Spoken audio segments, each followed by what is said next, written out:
Welcome back. Today I'm breaking some of my own rules because generally I'd like to advocate for people to play less video games and more board games. Not that there's anything wrong with video games, that's just a discussion for another time.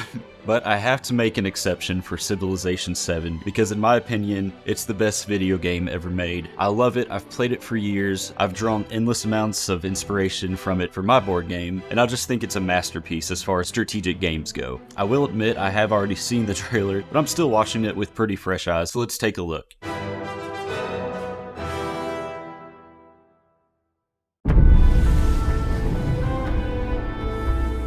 Study the past.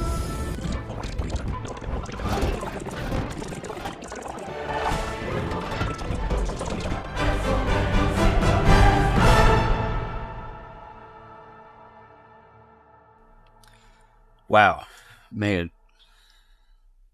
Got goosebumps.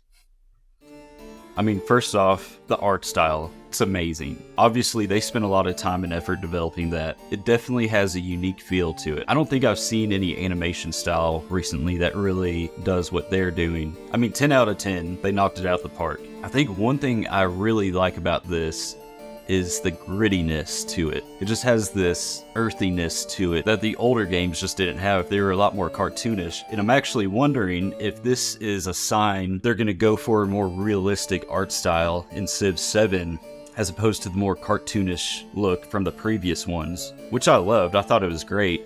But it would be interesting to see, a more earthy, gritty art style while playing. Now, I can't talk about this without going back to Civ 6's trailer, because in my book, that's just a 10 out of 10. I mean, I love how it takes you through all the ages, and you're following this one character, and you see them in these different scenarios throughout history, and it makes you really feel connected to humanity in that way, because even though they were thousands of years ago, that's still a person. They still have the same hopes, dreams, fears, and emotions that we have today, but it's interesting to see them in these different scenarios and just see the spirit of mankind just rise to the occasion in each era, riding into battle, testing new technologies, or exploring the final frontier. It can really just ignite something inside of you. It makes me yearn for that spirit of adventure that great people throughout history have had and have built the civilization we have today. It's just such a great way to distill it. I did see elements of that in this trailer. They weren't as noticeable, but you start out in the mine and it goes throughout history. You do see that element of humans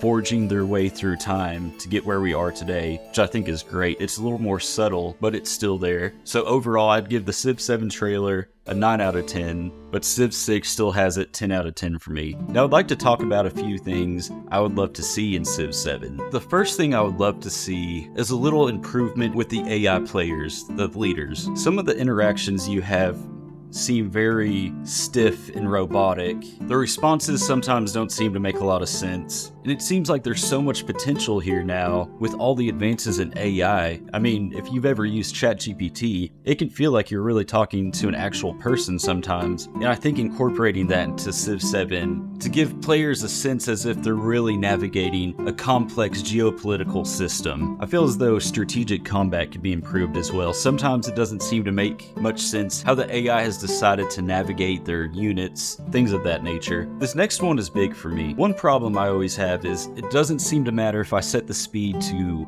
quick or marathon. It feels as if I'm playing the same game just stretched out over more time, which is fair. However, in marathon it takes so long to build units or buildings that by the time I seem to get caught up, my units caught up to the era they're in, we're already out of that era, and I never get to fully experience a battle in that time period. It seems as if one civilization is in the Stone Age and the other one's going to the moon, which I guess you can argue is somewhat realistic, but it just seems odd to me when you have crossbows and another civilization has tanks or something, I don't know. So I think that just a more immersive experience throughout the ages would be a lot of fun. The next thing I think, at least in my book, could use improvement are the victory points. Personally, they never really interested me that much. When I play, I usually just like to create the largest, most powerful empire I can throughout the map, and in my head at least, I've kind of won once that's happened. I mean, you look at Risk, and when you control 2/3 of the board, you've won.